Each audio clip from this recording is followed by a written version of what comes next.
ये पीड़ा व्यक्तिगत है, आंकड़ा मैं नहीं कहना चाहता हूं, मेरा आंकड़ा, तुम्हारा आंकड़ा, अपनी पीड़ा में आंकड़ा ढूंढिए।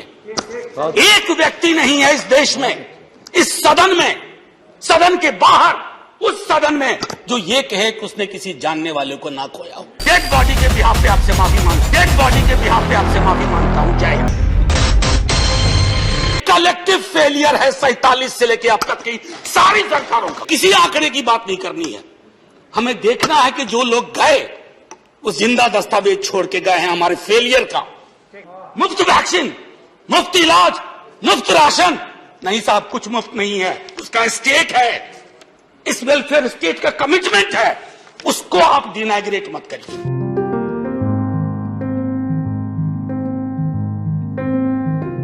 शुक्रिया वाइस चेयरमैन साहब। कोई भाषण की शक्ल में नहीं है, एक शोक संतप्त गणतंत्र के एक अदना नागरिक समझिए या एक जनप्रतिनिधि समझिए।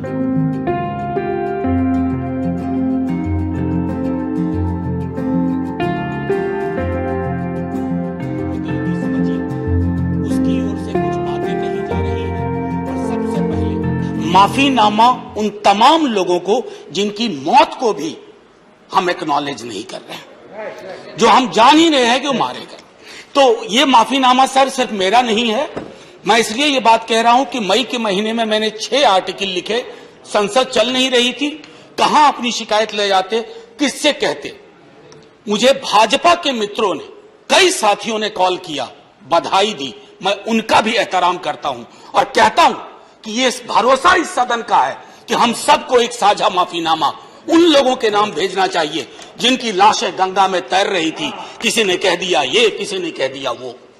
सर दूसरी चीज, मैंने कल सेक्रेटरी जनरल साहब से बात करने की कोशिश की, बाकी जगह भी, किसी 2 सत्र के बीच में सर 50 लोगों की ऑबिचुअरी आज तक कभी नहीं हुई संसदीय इतिहास में। राजीव सातव की उम्र थी जाने की इस दुनिया से। रघुनाथ महापात्रा जब मिलते थे गले लगाते थे, बोलते थे जय जगन्नाथ। अचानक में वो नहीं है।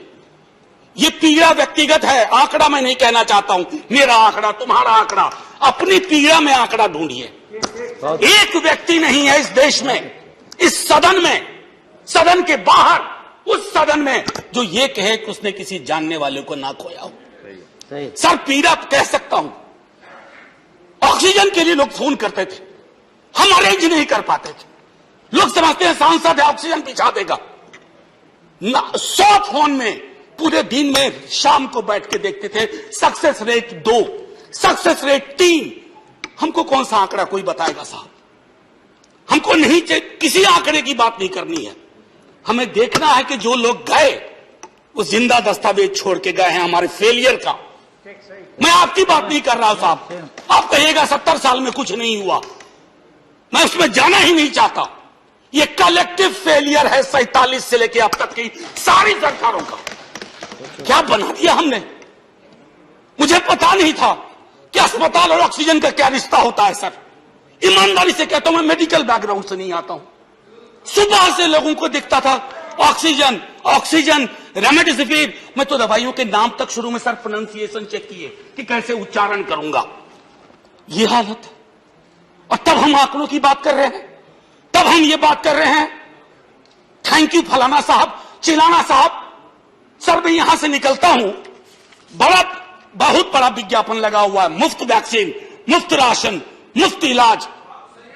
सर एक मिनट, मैंने किसी नहीं, please I don't want my time.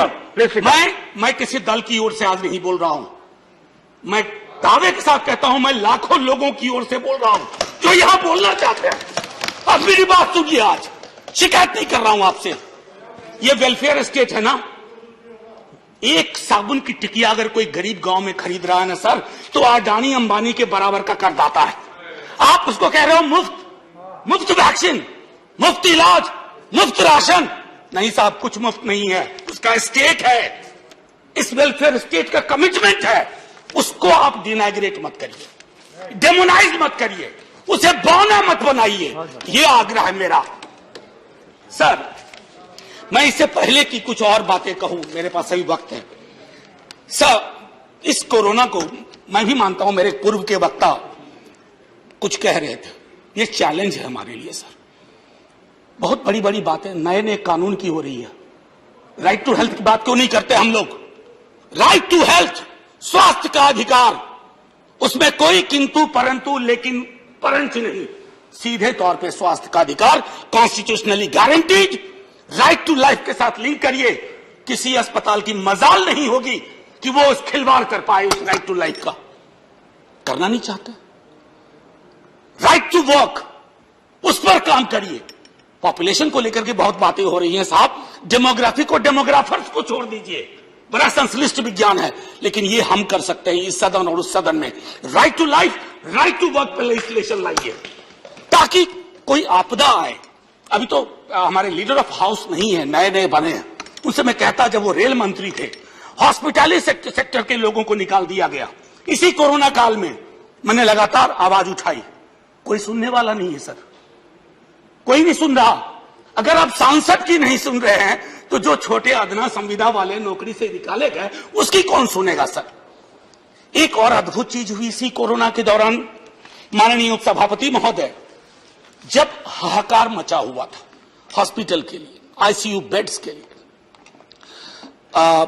दवाइयों के लिए, यह हाहाकार जब मचा हुआ था उस दौर में सर कई चीजें हुई, जिसमें से एक जो महत्वपूर्ण चीज मैं जिसका जिक्र करूंगा, उस हाहाकार में सरकारें, मैं सिर्फ केंद्र को नहीं कह रहा हूं, कई राज्य सरकारें भी नदारद थी।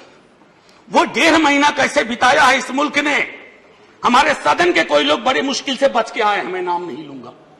पूरे देश ने वो वक्त कैसे बिताया है, नाइटमेयर की तरह लगता है सर, डरावना लगता है। एक मेरा स्टूडेंट पढ़ा है, वह 37 साल का, हॉस्पिटल का बेड जब तक मैंने अरेंज किया वो दुनिया छोड़ के जा चुका था। मैं इसलिए बार बार इसको इसलिए ये कह रहा हूं कि इसमें व्यक्तिगत पीड़ा को ढूंढिए, तब हम इसका निदान ढूंढ पाएंगे। मेरी नाव तुम्हारी नाव, मेरा काल तुम्हारा काल, ये तो बहुत कुछ हुआ, इस भौकाल से आपको कुछ हासिल नहीं होगा। सर बस 1 मिनट और लूंगा, जो मैं कहना चाह रहा था। सर एक खत मैंने मृतात्माओं के नाम लिखा था, कुछ कर नहीं पा रहा था, बेबसी में एक खत लिखा जो लोग इस दुनिया से चले गए। उसमें कुछ मैंने सलाह दी थी सर सरकार से, और ये जो उस बीच में कहा गया कि सरकारें फेल नहीं की, सिस्टम फेल कर गया। अरे साहब ये सिस्टम कौन क्या है? बचपन से सुनते थे कि सिस्टम के पीछे व्यक्ति होता है, सिस्टम के पीछे एक संरचना होती है। अगर वो सिस्टम फेल किया है, चाहे दिल्ली में या किसी गांव की गलियों में, तो वहां की सरकारें फेल गई। सिस्टम का नाम इसे मत दीजिए, क्योंकि यही वो सिस्टम बनाते हैं। धन्यवाद। और आप बस आखिरी टिप्पणी करने दीजिए। प्रोफेसर धन्यवाद, आपको ज्यादा टाइम दे चुका हूं मैंने। सर बस 10 सेकंड लूंगा। आज जय हिंद बोलने में भी वो खुलूस नहीं आ रहा है जो आम दिनों में हुआ करता है। मैं सिर्फ इतना आपसे आपके माध्यम से कहना चाहता हूं, मैंने एक शिकायत नहीं की सर, किसी से नहीं। किससे शिकायत करेंगे? आहत हूं, जगाना चाहता हूं स्वयं को भी आपको भी, क्योंकि अगर गंगा में तैरती लाशें, सर जिंदगी में डिग्निटी चाहिए, मौत में उससे बड़ी डिग्निटी चाहिए। हमने अनडिग्निफाइड डेथ को विटनेस किया है, और अगर हमने इसको दुरुस्त नहीं किया सर, आने वाली सदियां माफ नहीं करेगी। आप बड़े बड़े इश्तहार छपवाओ, अखबारों के 4 पन्ने रंग दो, फलाना थैंक यू सर इतिहास को थैंक यू कहने का मौका मिलना चाहिए। धन्यवाद। जय हिंद सर। अगर मेरी बात से फिर भी किसी को कष्ट पहुंचाओ, मैं उन्हीं लाखों लोगों की धन्यवाद डेड बॉडी के बिहाफ पे आपसे माफी मांगता हूं। जय हिंद। आप ये वीडियो YouTube पर देख रहे हैं तो हमारे चैनल को सब्सक्राइब करें और बेल आइकन को दबाना ना भूलें। अगर आप Facebook पर ये वीडियो देख रहे हैं तो हमारे पेज को लाइक करें।